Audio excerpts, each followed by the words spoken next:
see Albert All Breer right. talking about Justin Fields on the Rich Eisen show this morning? What did he say? What do you He say? said that he basically put to bed any rumors. He said the Oh, belief is that Chicago Bears are absolutely moving forward with Justin Fields as the starter, which you kind of know, but it's nice to hear someone on the end just say, "All right, leave it alone." I had enough people at the Senior Bowl apologize to me, not because they don't like Fields, but because they were like, "You have to talk about this all the time, don't you?" And I was like, "And here you are talking about it anyways." Yeah, Like, and yeah, you know this because of too, don't you. you? yeah. Like, I did hear All something right. interesting from a Panthers guy we'll talk about, but let's Okay. save that Okay. for later. It's not inside information. We're not breaking any news, Yeah, yeah. but it was funny hearing it from another fan base's side. Sure, sure.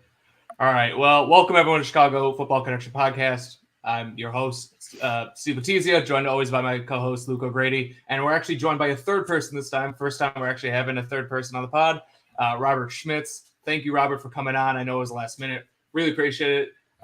Obviously, Robert's from Windy City Gridiron. You can follow him. If you're watching this podcast, you probably already follow him on Twitter, but follow him on Twitter, Robert K. Schmitz. Also subscribe to his YouTube channel, Second City Gridiron, and his podcast, Bear With Me. Robert, thanks again for coming on. You were actually at the Senior Bowl today, so I'm really excited to hear your thoughts. And, kind of with that, I kind of want to just get right into it because I want to talk to about as many guys as I possible. know there's so many my guys. There's so many guys, and we want to keep it to an hour, and we could probably spend 4 hours talking about these guys. So let's get into it. Let's go position by position. The running back from the American team on the left, running backs from the national team on the right. Nice.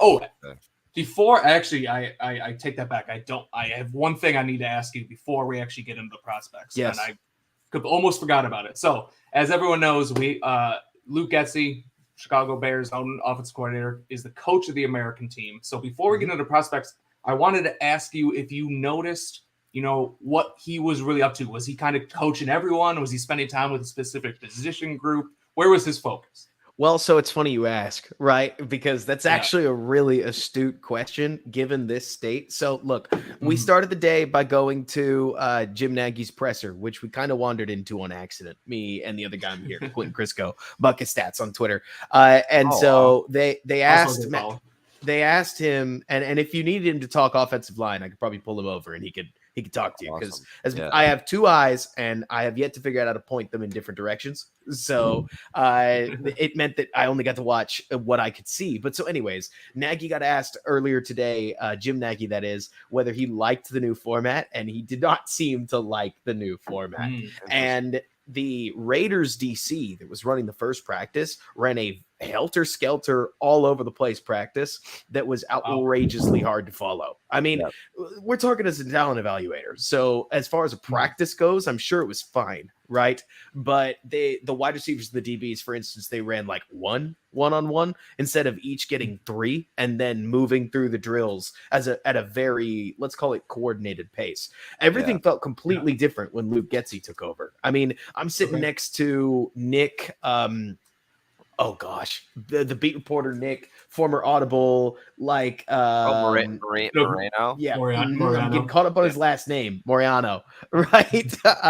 And he tells me, he's like, this looks like a Bears practice. I mean, they were very methodical about the way that they went through everything, and honestly, it felt like a way tighter practice in terms of actually getting to see the showcases of wide receivers and DBs, see what the tight ends were doing, understand how they were and they weren't getting integrated. Like apparently the OLDL like matchups were vicious and competitive. They ended with competition. Like honestly, all the standard trimmings of an NFL football practice and what we see at the Senior Bowl all the time. The first practice was the outlier, but it is interesting, right? Seeing potentially Luke Getsy be the better head coach from Jump Street, which, I mean, he may have had help. Eberflus, Cunningham, Poles. We saw all three of those guys there. So all the big guns are in Mobile. But all the same, good job on Luke Getsy, at least so it seems. Didn't the two head coaches get chosen as like a young, like star, like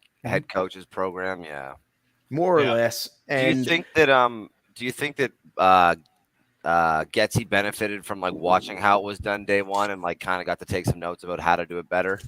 I don't know. Honestly, don't. I mean, maybe. right?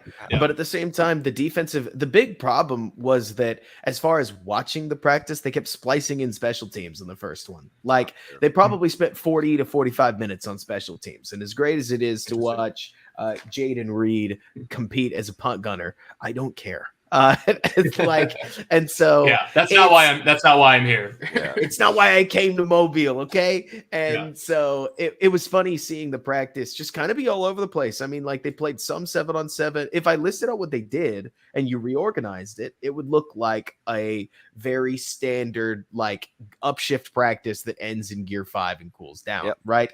Sure. But that's not what we got in the first one. I'm curious to see if they change anything up. Just because, I mean, I doubt that anybody's trying to step in and say, hey, you got to run this thing differently on the guy's first day, right? But at the same time, if it's bad for the product with the East-West Bowl starting to nip at the Senior Bowl just a little bit, like Nagy bristled when somebody asked him about that earlier. I have a feeling that they're like, hey, look, if you guys can't run these practices, like we're not going to keep this up, because it was the NFL's idea, not the Senior Bowl's idea, and Nagy couldn't have made that any clearer. Yeah. Yeah, that makes sense. And yeah, from the Bears standpoint, I think it would have been better if it was the old rules. Like, of course, it's the year that we have the first overall pick in the draft. They decided to change it. But, it feels like the Bears did that anyways. It honestly feels like with Getsy and Borgozzi and their scouting staff, the Bears are basically running the show. Like with a couple extra coaches, sure, but they're basically running the show. Yeah, they have the entire class there.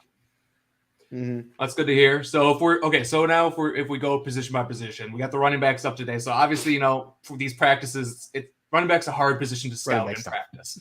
It's a tough one. So it's hard to stand. That makes it also hard for a player to stand out as well. So if we don't spend a lot of time on running backs, that's fine. But I'm curious if there's anyone on this list that stood out. There's a lot of guys on this list that I like. I'm sure there's a lot of guys on this list that Luke likes.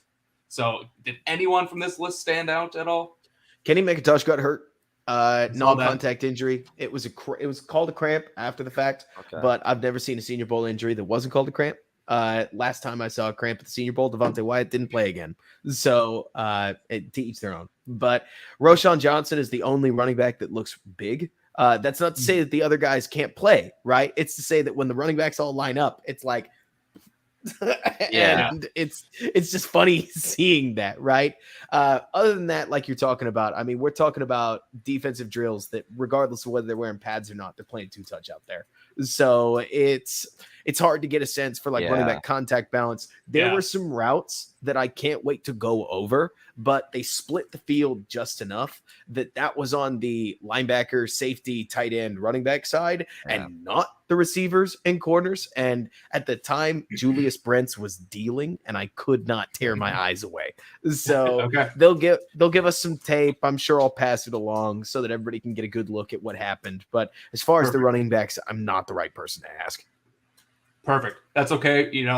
Like you said, that's a tough position to scout anyone in practice. So we'll just move on to the wide receivers because that's what people really care about anyway. Come on, Steven. Like, that's just not what's going to change your opinion of the Senior Bowl, right? Like, Tajay Sharp fast. Like, what's new, And Evan Hull ripped a long one, and the coaches were hooting and hollering when he blasted through the hole. But then I may look on tape and see that, I mean, there were situations where like I would watch a tight end. Let's use a simple like idea where the team would run some standard vanilla play and the tight end would run a button hook route that's like 4 yards, and the tight end would catch the ball. He would turn up field. The linebacker would just like tap him on the shoulder and walk away. Like, and like literally would just not assume athletic position anymore, and just the play was over to them. So it's always weird on these long runs where you're like, was it? Yeah. or were you touched somewhere in the pile, but you finished the run, right? Exactly. Yeah.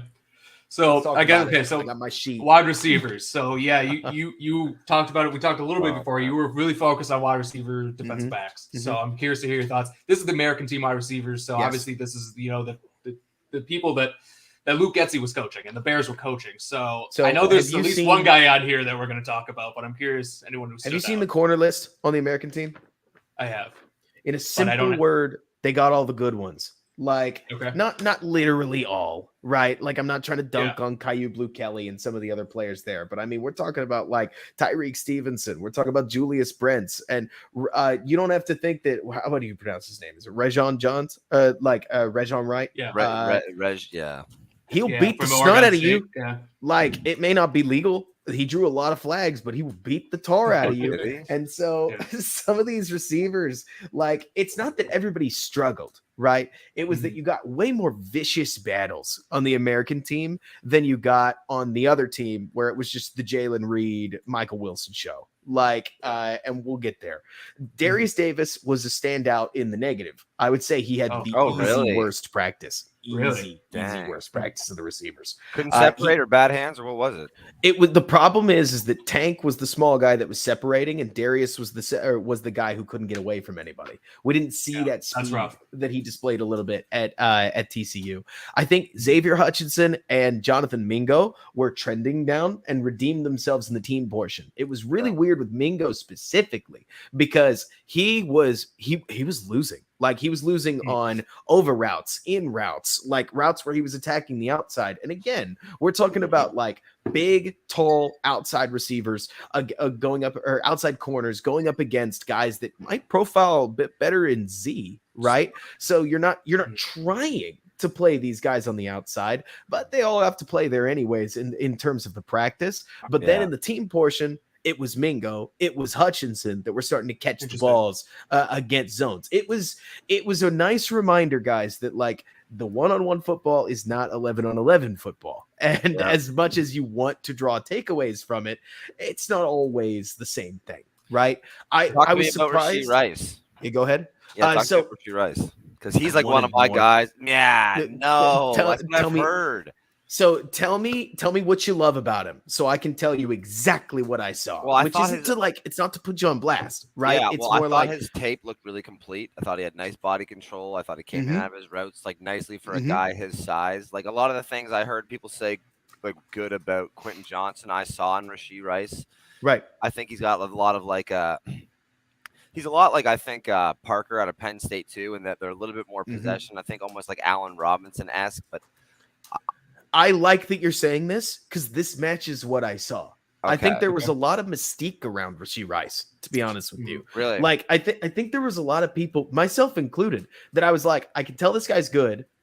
I'm having trouble putting a finger on why he's good. Because when you're ripping through prospects, I mean, you got to drink down tape so fast, right? And then you watch it one time, and then 2 weeks later, someone's asking you about Rasheed Rice. You're like, holy smokes! Well, and especially when like you're trying to figure out how he wins, right? And in that SMU offense, the answer might be like, it's hard to put your finger on why, because the answer might be, well, he's fresher than the guy across from him in the third quarter because he doesn't run half the routes. Like, the SMU offense isn't asking him to, but I will tell you, Rasheed Rice consistently opened a window. He wasn't getting away from anybody. Does that make sense? That makes sense.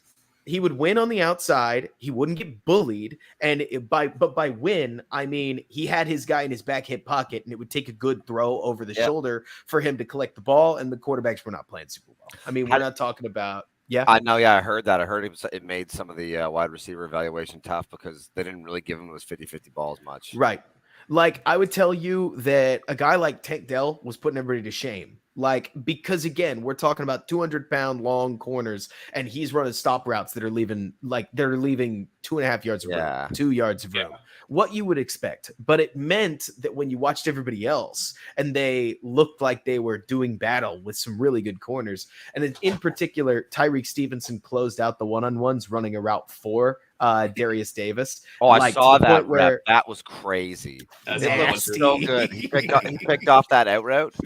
In his case, I don't even know if Duggan threw it. Like, I think he threw it late and he caught the ball, but I know what if you're talking about the in route, that was Julius Brents, where if you saw it, he just bullied the guy across from him, who I think it was Jalen Wayne, and they threw kind of a soft flag on that one, to be honest. But like, he picked it off and then he immediately just screams at the sky. Like, I was like, whoa, okay, go, dude, go. Yeah, you like that in the corner. I'll tell you, Andre Yoshivas played a lot better than I thought he would. I thought the Ivy Leaguer was going to get smoked. You know what I mean? Yeah. Like, I mean, when you're, I'm just gonna say, when you're an Ivy Leaguer coming to this game, all you have to do, your biggest thing is you want to make it look like you don't not belong. If that makes sense, as long as it looks like you belong even a little bit, that's a win for any small school guy like that. So I'm happy to hear that you were impressed by. That maybe not sure if you were impressed by him, but you thought he belonged.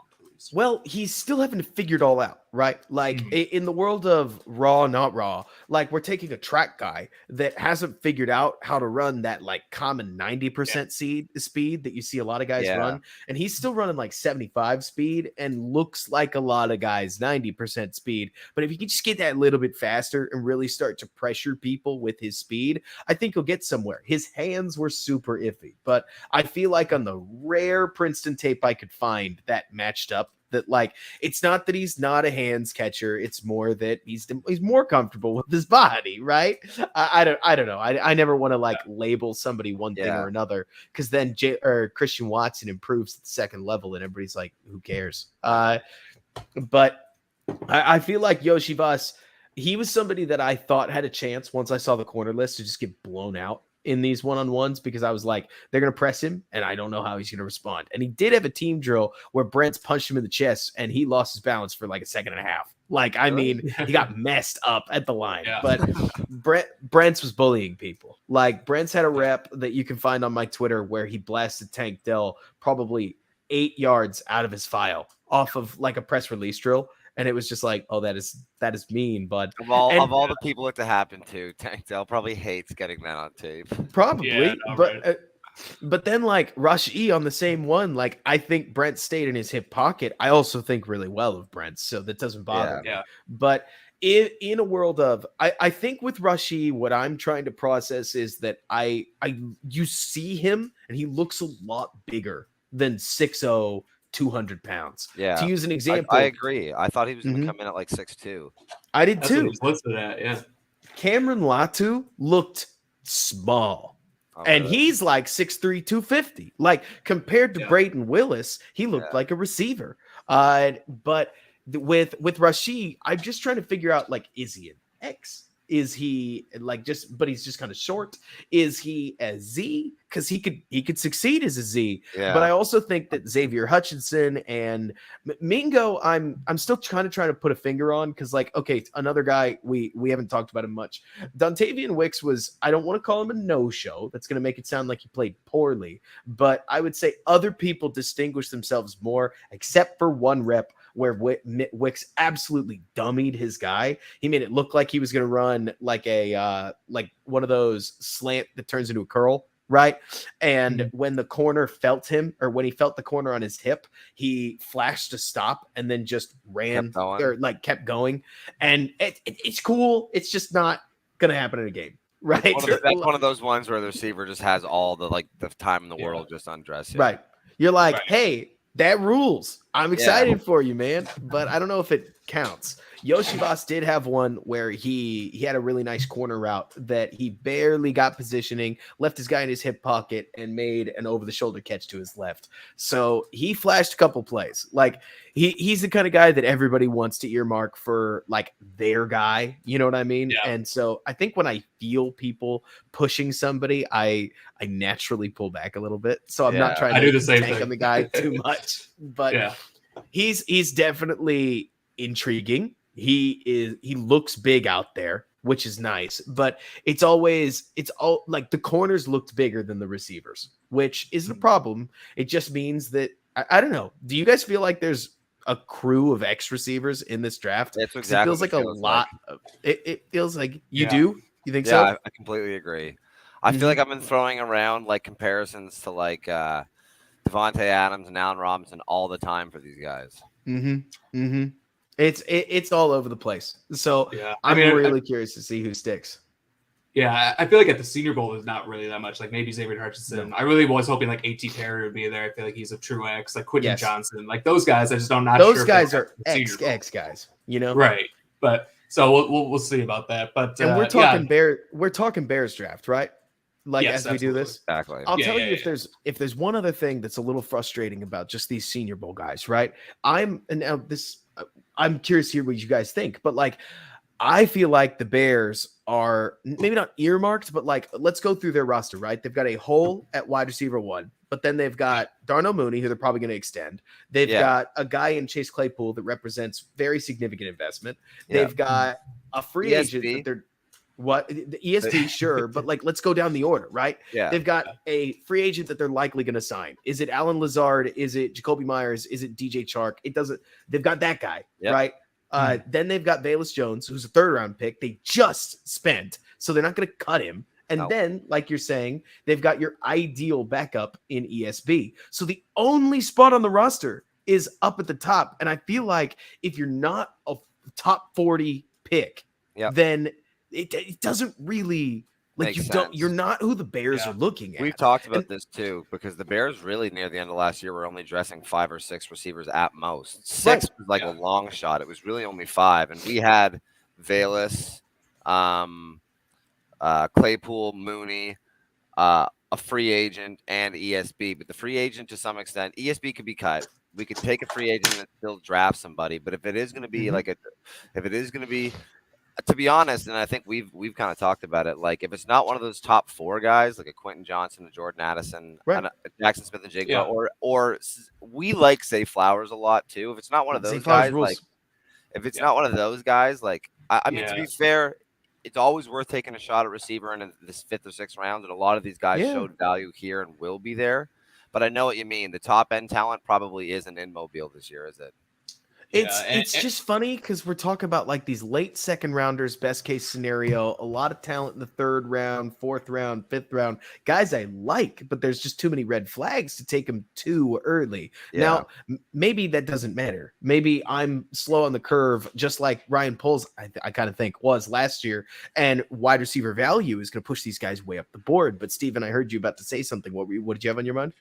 I was just agreeing with you. I mean, like you were saying, they only have an opening at that number 1 spot, and they're not drafting Quentin Johnson, Jordan Addison, most likely at the top. They're probably not getting Jackson Smith and Jigba. Zay Flowers looking like he's going round 1. So if you are drafting, like you said, a top 40 pick, if you are drafting in that wide receiver, top 40, it's going to be with a trade down. You get the 35th pick from the Colts, let's say, and you draft the only guy here, maybe Rashee Rice in that territory, maybe Josh Downs. I don't know. I don't know if any of those guys are.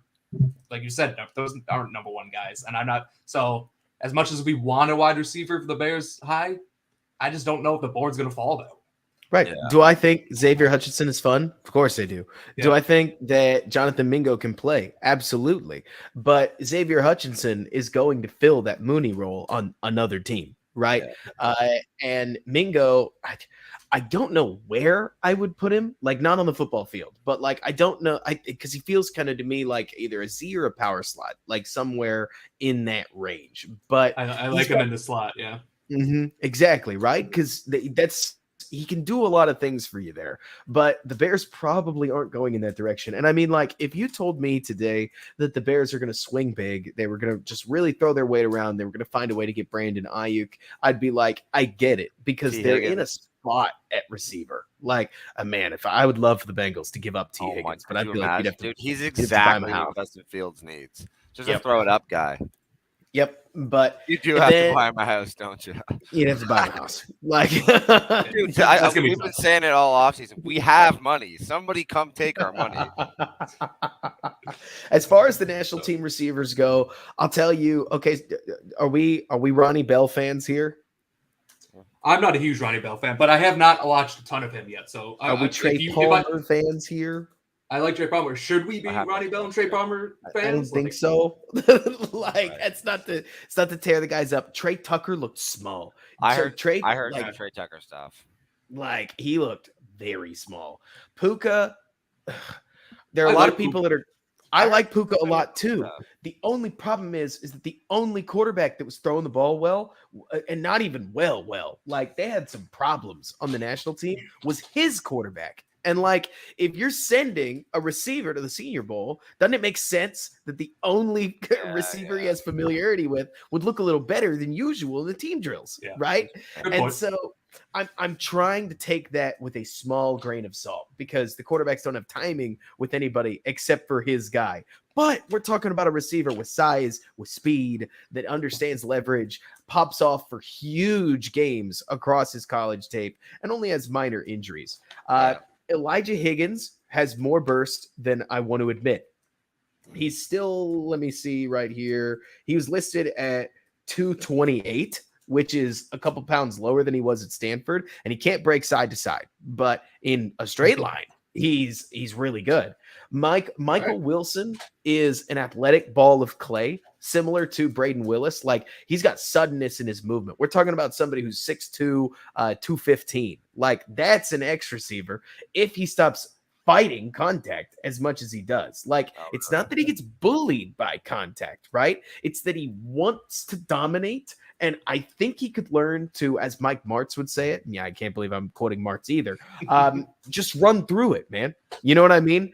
Like, you don't have to treat every contact. To use a metaphor, you don't have to respond to every insult. You don't have to treat every jam like it's something that you absolutely have to throw off you violently and then shuck the shoulder. It can just take too long for Wilson sometimes. I thought Jaden Reed was flat out dominant. I mean, like, you want to talk about a guy bringing competitive edge. I mean, like, he was showcasing. Good. And his size was, like, perfect for what you'd want right now. At the receiver position. I mean, this is like watching Anthony Miller again. And, like, I don't know if you guys were as big Anthony Miller guys as I know I was coming out of the draft. I thought it was going to be so good. I got Odell Beckham. Right? I mean, like, this guy he's playing angry. He's playing like he hates people out there, and like steel trap hands. Oh yeah, he won a beautiful deep touchdown. He also won like a couple underneath routes. Like, he was just unstoppable. Press release, he was embarrassing guys because they do a little press release drill on both sides of the ball. He was a lot of fun. I think Charlie Jones. When we first showed up, I basically had to go through and try to figure out, okay, like rosters, these paper rosters were in pretty short supply. So we were all working really fast to try to get a sense for who was who. And the BYU helmet looked a lot more like the Purdue helmet than it should have.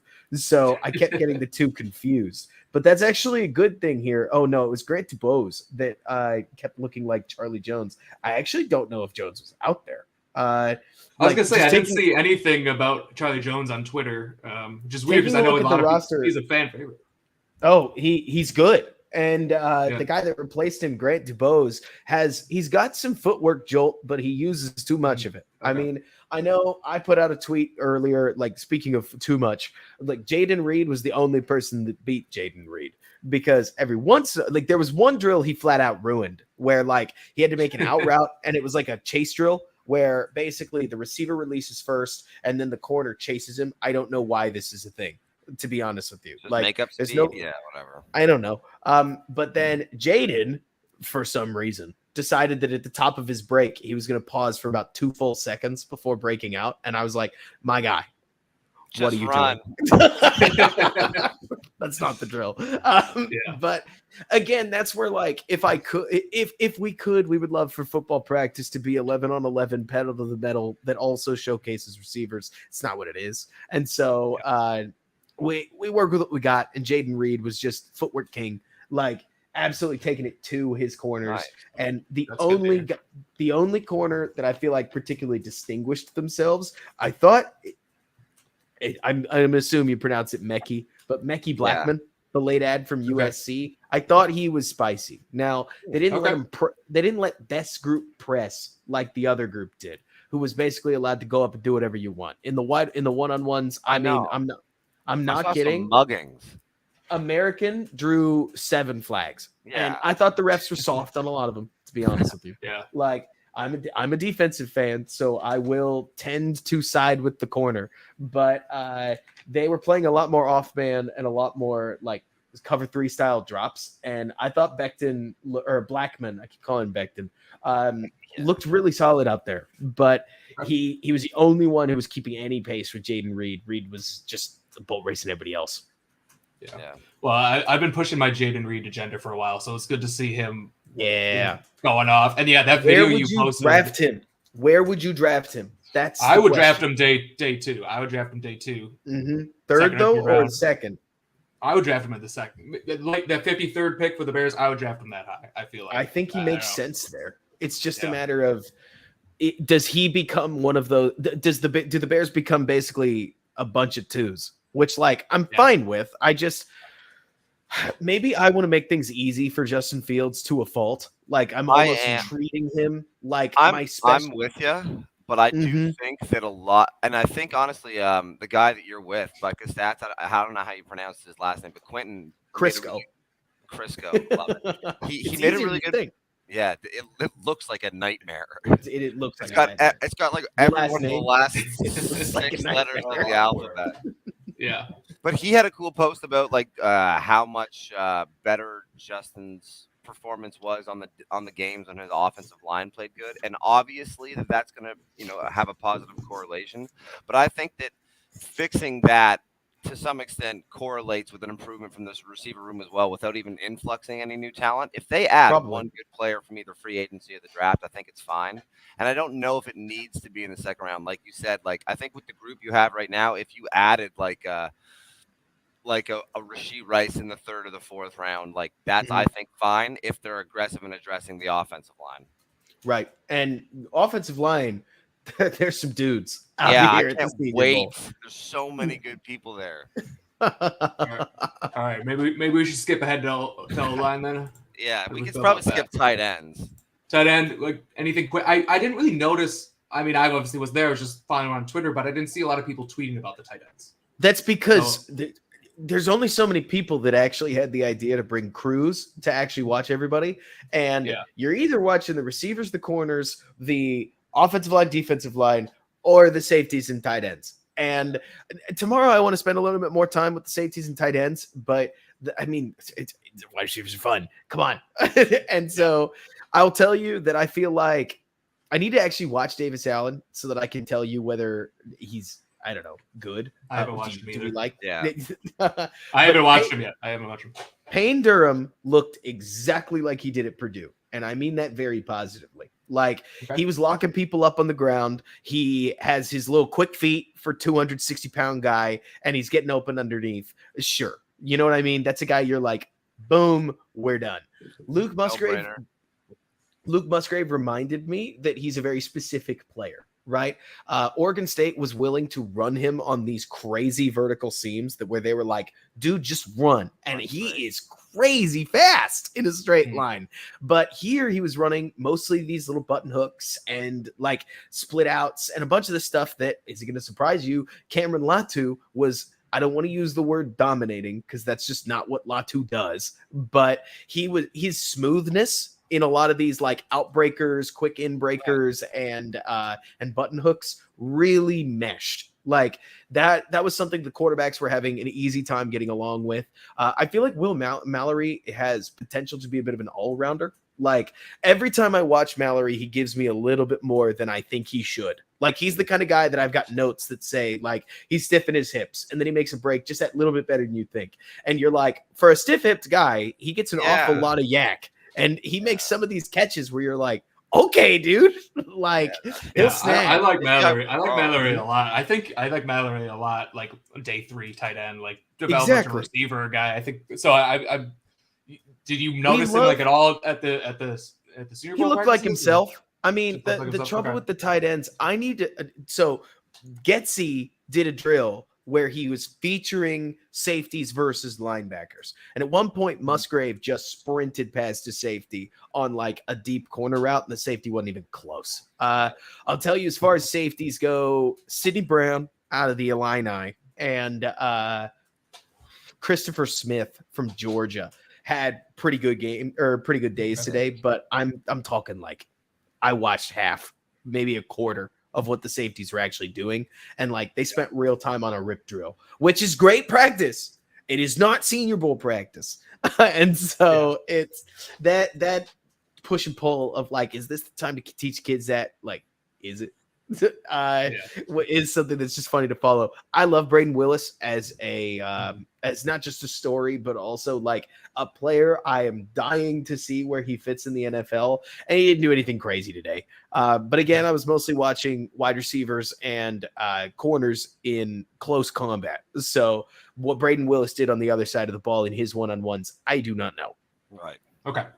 Well, we'll come back to tight ends on another day. So I know people are clamoring for O-line talk. So did you get a good look at the O-line? Do you want me to bring the O-line guy in? Sure. Yeah, Q, you're on. Nice. This is great. Awesome. Just step Two for one around here. the Two desk. for one guess. We got a whole setup here. Yeah, we do. Go on over. We're recording. Obviously, we do like a ton of podcasts at this point. Yeah, so he'll roll in and he'll talk to you. Take the reign. I'll get out of your way. Double going on, 2 for fellas? 1. How's it going, man? Going good. How are you guys doing? Doing well, man. How are you? Good. So people who don't know, Butkus Stats, is that your ad on Twitter? That's correct. That's me. I just want to make sure I got that. Follow him on Twitter. Probably one of the best Bears followers in general on there. So definitely follow him. He's going to be our O-line expert today. Happy to have you, man. So we were talking to Robert. He was spending most of his time on wide receivers, cornerbacks. He said you were spending a lot of your time on O-line. So we got the American O-line group up here. Anyone stand out in particular from this group? Yeah, absolutely. I mean, so Darnell Wright, like we all know he's good. He stood out plenty. Certified good. Didn't focus on him. When I looked at him, he was winning his reps, and we know what he is, right? He's doing what you want to see. He's not a guy that I was really focusing in on, but on the American side, one guy that really did stand out to me. He's a guy that I liked fine coming into this. I wasn't like looking at him as this is a guy that is bona fide top guy.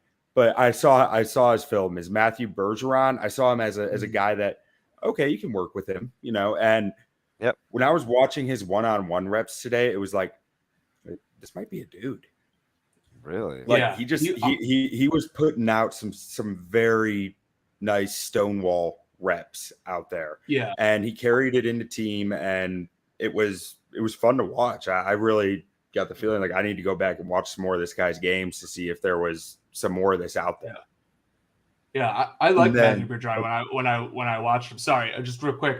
I liked him when I watched him, and I feel like with him, it's just like he doesn't lose a lot of reps. Not flashy at all, but he just doesn't lose a lot of reps. Just not flashy. And I know there was concerns about his arm length, but I think he had like over 33-inch arms measured in it or something like that. So maybe he can stick to tackle. I didn't see where he measured, and I was kind of in the same spot that you were. It was like, this guy's good, but there weren't those reps where you're like, oh, okay. This guy. Yeah. And that's kind of what I saw in the one-on-one today. So I'm hoping to see more of that going forward here in these next 2 days.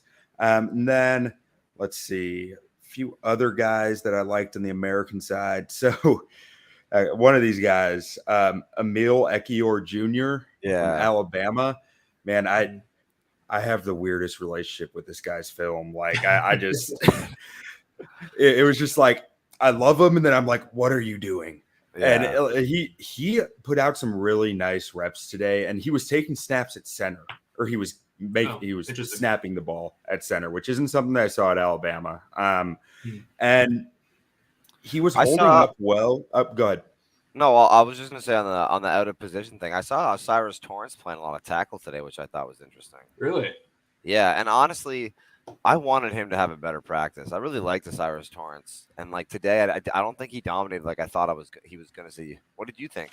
So, yeah, he was playing tackle. I thought there might have been a Florida tackle there that I missed, and I wasn't sure if it was him or not that was playing there because I was way up in the stands by the time he was doing that.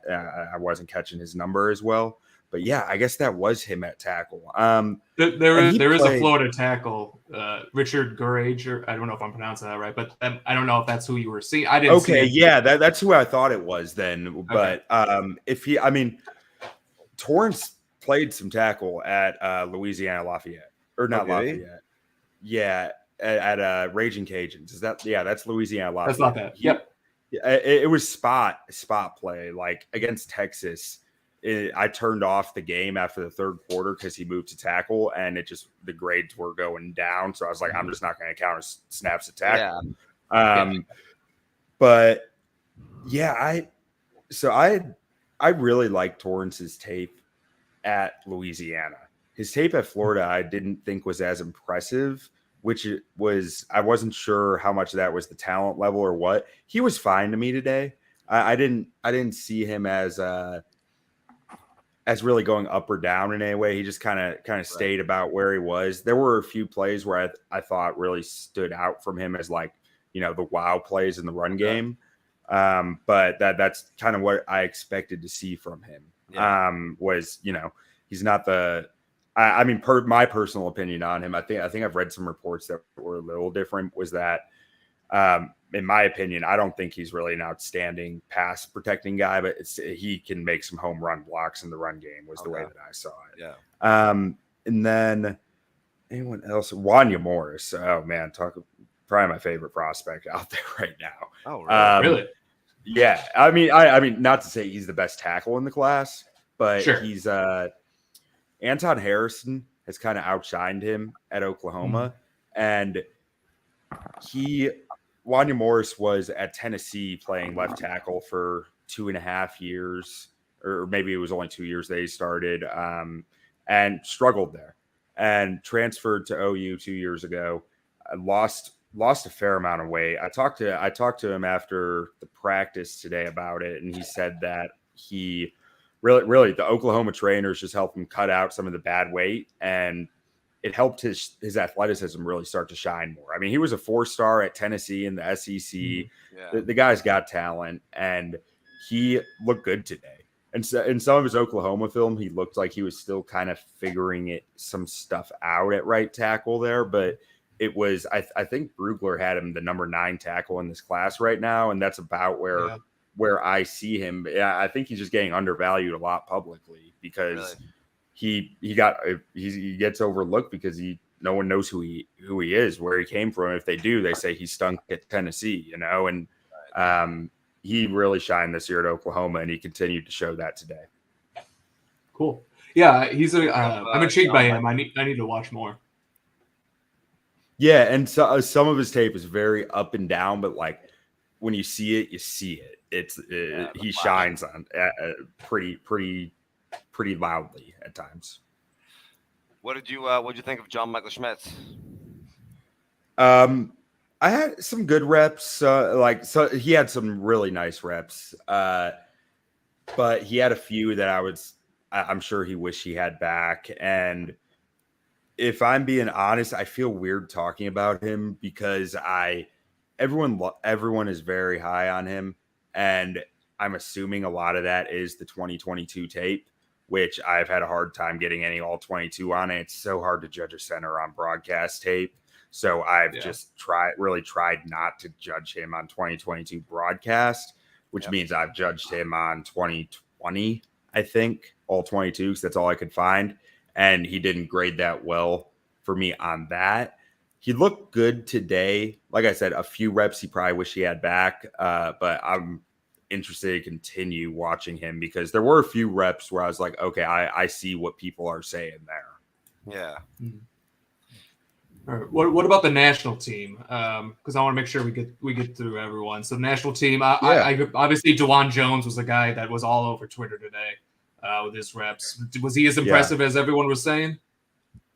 Yeah, I mean, for me, he fits in that Darnell Wright book of I loved him coming into today.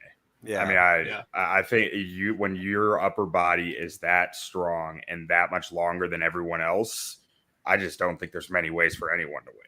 And his lower body's so athletic, man. He looks like he'd fit into my jeans. It's crazy. I mean, he went to high school in Indiana and had D1 basketball offers. Really? Yeah. Besides him, clearly I'm a big fan of his. One guy that stood out to me was this kid out of Chattanooga, Curtis McClendon. And again, he's a guy you're sitting there saying, Well, I saw him get blown up a rep here or a rep there, but also I saw him put together some really good snaps against quality guys out there. And again, a lot of it's, day one, you're getting a feel for it. You want to see what they do on day 2, day 3, see how they handle a pass rusher adjusting to what they did day 1, how they adjust to how they lost day 1. And thinking of Chattanooga, Cole Strange was there last year, and he ended up going first round. So I'm wondering, are they kind of building something of an O-line factory there to a small degree? And I mean, he impressed me today. So it was just a thought that crossed my mind on that. And then let's see, number 77, J.K. Andrews out of Troy. I thought he looked decent. He was holding up against a lot of these guys better than I thought a guy out of Troy might. So he's another guy I'm interested to see going forward. The main thing that I think I took away from today with the O-line was that Cody Mock belongs, because it's always the question in your head with those guys that, can they hold up when the competition level goes up? And I don't think Mock had a stellar day, but there was not a rep where I saw where it felt like this guy is just a smaller school and struggling with it. It was other things, a little bit of technique and pass pro and using your hands and stuff that he can fix, not stuff that you can't fix, but was underseen, overlooked, however you want to say it, at a school like North Dakota State. And then there's one more guy here. Let me see. Sorry, I was checking my notes. Or two more guys. Nice. First was Jarrett Patterson out of Notre Dame, who I was a big fan of coming into this. And granted, part of this is because I was watching him more than anybody, because I was like, I like that guy. He struggled today. He had the most. I say this is because I was watching him a lot. He had the most good reps that I marked down, but he also had the most bad. So it's like I want to see him even that out. And part of that is one-on-ones I'm marking good, bad. And he's a center in my mind. He's playing guard. Mm-hmm. He's a center. And in one-on-ones, I mean, one of the strengths that I see in him is how naturally and easily he flows pass rushers towards his help. One-on-one, there is no help. Right. Yeah. So he's gonna get beat one-on-one. Well, right. Okay. Yeah. I think he's very smooth at getting guys into where the offense wants them to go, and he's not a people mover. And in one-on-ones, be a people mover. Right. And we'll probably see more of that as like the week goes on. I'm hoping so, because I'm really rooting for the kid. He's a warrior, man. I'm not even a Notre Dame fan, but I think he's great. And then there was one more guy. Did you have any thoughts on Andrew Voorhees? I really didn't notice him out there that much. And, there's so many guys you're trying to see and you're trying to pay attention to. And I have a bunch of videos that I took, and I'm going to go back and look through, and I'm sure he's in them in one-on-ones, but half the time, if you're taking a video, you're just trying to make sure your phone's lined up where you want it to be. I didn't notice him too much. But he is a guy that today, so that's why I was wondering if maybe he had a bit of a quiet day. I mean, if I'm being honest, he's kind of a quiet player. Interesting. I don't think he does a lot of things that loudly tell you I'm good at football. Yeah. I feel like he's more like I love to use this example. I probably use it for too many players. He's a Cody Whitehair, where it's like he's just kind of out there and doing his job. I know, which is an offensive line. Sometimes no news is good news. Yeah, exactly. The last guy who I wanted to mention was BYU Blake Freeland, offensive tackle, and I'm really mentioning him now. I just recording a previous podcast. I said he was one guy that I thought had a positive day. And I opened an article after recording the podcast and saw someone saying that he was one of the stock down guys. And to me, I think he had a positive day because I thought he was a very limited athlete with his feet. I thought he was just stuck in the mud way too often, and he looked quicker than I thought his tape did today with his feet. But from what I read in the Stock Down article, that he's being touted as a really good athlete and that he can move. Oh. He's good on the move, but I'm not sure his feet are quick in actual protection scenarios. Yeah. But today they look quicker than I expected. So to me, he was a guy that kind of might have moved up a little bit for me. To be fair, too, he's been a guy that I've seen mocked all over the place. So, like, if you're one of the people that thought he was like a top 50 pick, then maybe you'd think his stock went down today. But if you're someone that had him like as a third or a fourth, you could have thought today was a good day. Yeah, precisely. Sure. Yeah. All right. So if we talk about a little bit about the D-line, the guys obviously going up against these offensive linemen. We've got the American team here. I like a lot of guys on this list. One guy I want to ask you about, did you notice Isaiah McGuire at all? He's been a guy I've liked for a while. I didn't. I actually, on the American team, when they were on the field, like their O-line is just stacked and their D-line is stacked. And I got so enamored with watching the O-line. I was paying too close attention to O-line wins and losses. Not D-line wins and losses, if that makes sense. So I didn't notice the D-line as much as I'd like to. I noticed Zach Pickens here and there, who I was looking to pay some attention to in this game or in these practices. And I am very upset at myself for not paying more attention to Derek Hall today because I really want to see what he's doing. But Will McDonald was one guy on the American team who really stood out to me. And mainly because he's listed here at 6'3", 241. And I don't know if you guys have watched any of him, but he was playing 4-tech, 4-eye, 3-tech at Iowa State. Like, I think they even put him at nose once in a rep I saw. And it just putting him in positions that no 240 players should be winning in. And he was finding ways to. I think he was also listed at Iowa State. Or he was listed like 235. He was listed even less than like when he weighed in. So he's a guy like. And you're right. He played all over. I just don't know. Do you think the Bears would be interested in a guy who's 240 pounds on the edge?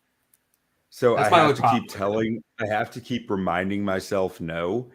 But then today there was a rep I saw him where he gets leverage on a guy who's a guy who's 300 pounds and gets a bull rush on him, pairs it into a spin move, and it's like, I don't know, can he? Like, it's just like the thing in my head that's like, he can't.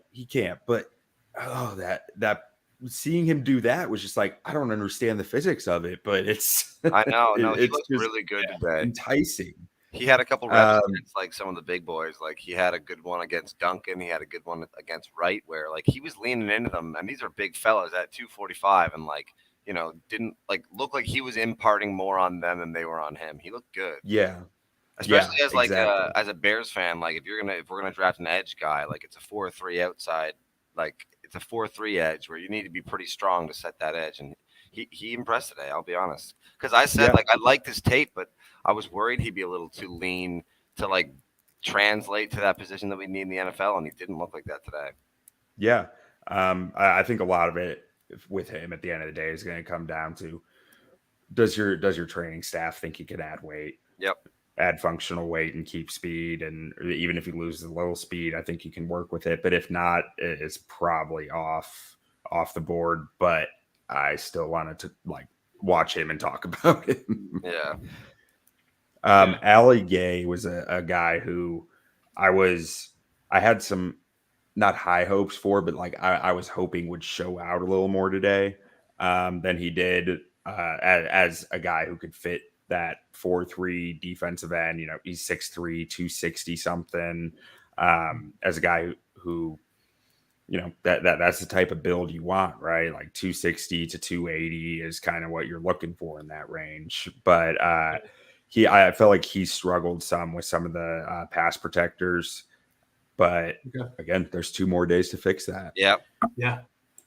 All right, just kind of moving through here quickly because we're kind of running out a little bit of time. But a couple guys, and then I think this national team D-line to me is a little bit more impressive. So I'm curious to hear guys I like. I know I really love Keanu Benton and Keon White, and I saw on Twitter at least a couple clips of both those guys doing pretty well. Was that your takeaway too? Both those guys looked okay. Yeah. I think Keanu Benton was the best player on the field for the first portion of the practice.